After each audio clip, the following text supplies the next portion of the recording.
খাইতে হবে না নান রুটি, বাহির থেকে কিনে ঘরেই আপনি তৈরি করে নিতে পারবেন রুটি খুব সহজে। দুইটি জিনিস ঘরে থাকলে আপনি রুটি তৈরি করে নিতে পারবেন, মাংস দিয়ে যে কোনো জিনিস দিয়ে আপনার নান রুটি খেতে পারবেন। হ্যালো, আসসালামু আলাইকুম, সবাই কেমন আছেন? প্রথমে 3 পট আটা নিয়ে নিলাম। তারপর তার ভিতরে ইস্ট দিয়ে দিব 2 চামচের মতো।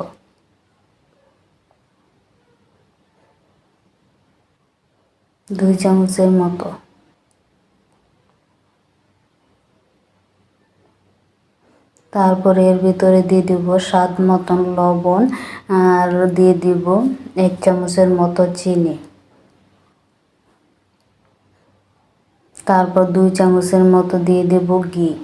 ঘিটা দিলে বেশি ভালো হয়। যার কাছে ঘি হাতের কাছে থাকবে না সে তেল দিতেও পারবেন।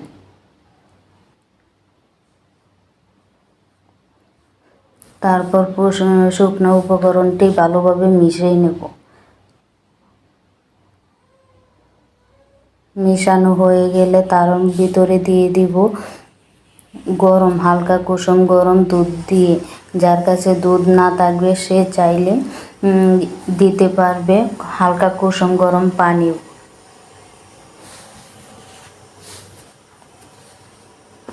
শুকনো উপকরণ মেশানো হয়ে গেছে ভালোভাবে। এটা যত ভালোভাবে পারেন ততটুকু সময় নিয়ে মিশাইবেন।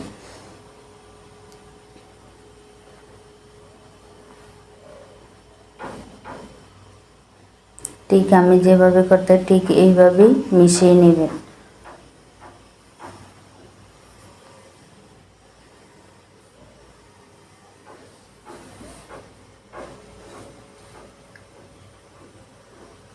মিশানো হয়ে গেছে, এখন বুঝবেন মিশানো হয়ে গেছে। এইভাবে মুখ দিয়ে দেখবেন, যখন মুখ না ফুসকেবে তার মানে মিশানো হয়ে গেছে। এখন এর ভিতরে অল্প অল্প দুধ দিয়ে ডো তৈরি করে নেব। যদি দুধ না থাকে আপনারা চাইলে হালকা কুসুম গরম পানি দিয়ে ডো তৈরি করে নিতে পারবেন। আমার দুধটাও হালকা কুসুম গরম ছিল। এখন আস্তে আস্তে ডো তৈরি করে নেব। দুধ যতটুক লাগবে অতটুক দিয়ে ডো তৈরি করে নেবেন। এটার কোনো মাপ নেই, আপনার আটার পরিমাণ মাপে আটা বা ময়দার যাটাই নেন এটার পরিমাণ মতো আপনি যতটুক দুধ লাগবে অতটুকু দেবেন। আর 3 পটে 2 চামচ দেওয়া লাগছে ইস্ট, আপনারাও এইভাবে দিবেন। আপনারা আরও বেশি দিলে ইস্টটা আরও বেশি লাগবে।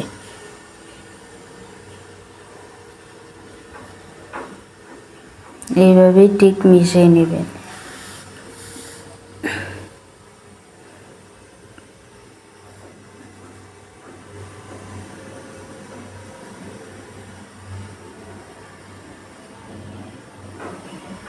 দেখেন আমার ডো তৈরি হয়ে গেছে। এখন ডোটারে ভালোভাবে করে নেব, যতটুকু শক্তি আপনি মাখাইতে পারবেন। আপনি যদি ডোটা ভালোভাবে না মাখান, যত ভালোভাবে ডোটারে মলবেন তত ভালো রুটি হবে। এইভাবে করতে থাকেন। তারপর আমি 1 ঘন্টার জন্য রেস্টে দিয়ে দিব। 1 ঘন্টা রেস্টে রেখে দিব। ভালোভাবে মাখিয়ে তারপর রেস্টে রাখবো।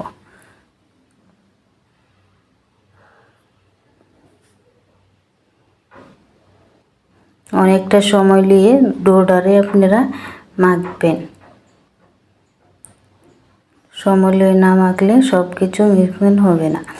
এখন ভালোভাবে বাতাস যাইতে না যায় সেভাবে আপনি ভালোভাবে আমি রেস্টে রেখে দেব। একটা ন্যাকড়া দিয়ে আগে ডেকে নেব। ডেকে নেওয়ার পর তারপর এটার উপরে দিয়ে দিব একটা ঢাকনা। দেখেন আমি কীভাবে ন্যাকড়া দিয়ে ডাকি, ঠিক এইভাবেও আপনারাও ডাকবেন, যাতে কোনো দিকে বাতাস না ঢোকে।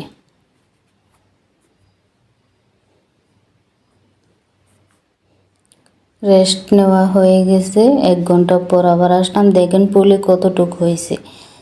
এখন আবারও মেখে নেব,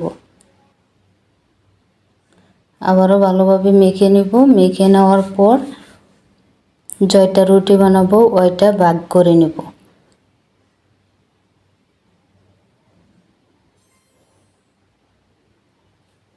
চারটা রুটি হবে, আমি 4টা ভাগ করে নিয়েছি। এখন রুটি বেলে নেব। বেলে নেওয়া হয়ে গেছে। এখন তাওয়ার ভিতরে হালকা একটু তেল দিয়ে পরে বেলছি। আপনারা চাইলে আটা দিয়েও বেলতে পারবেন। এখন তাওয়ার ভিতরে কতটুক মোটা আপনারা দেখলেই বুঝতে পারবেন আমি কতটুক মোটা রাখছি। এখন দেখছেন কতটুক মোটা। এখন তাওয়ার ভিতরে দিয়ে দিব। তাওয়াটা গরম হওয়া পর্যন্ত অপেক্ষায় আছি। তাওয়াটা গরম হলে তাওয়ার ভিতরে দিয়ে দিব। এখন তাওয়াটা গরম হয়ে গেছে। এখন উল্টায়া পাল্টায়া ভেজে নেব। দেখেন কতটুক ফুলছে রুটিটা, অনেকটাই ফুলে গেছে। ঠিক এইভাবে রুটিটা ফুলে যাবে, তাহলে বুঝবেন যে উপরে ভিতরে ঠিক মতন হয়েছে। তারপর নামিয়ে কেটে নেবেন।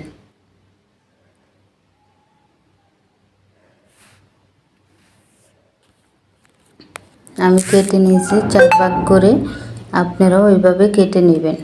কতটা সফট আর হয়েছে দেখেন।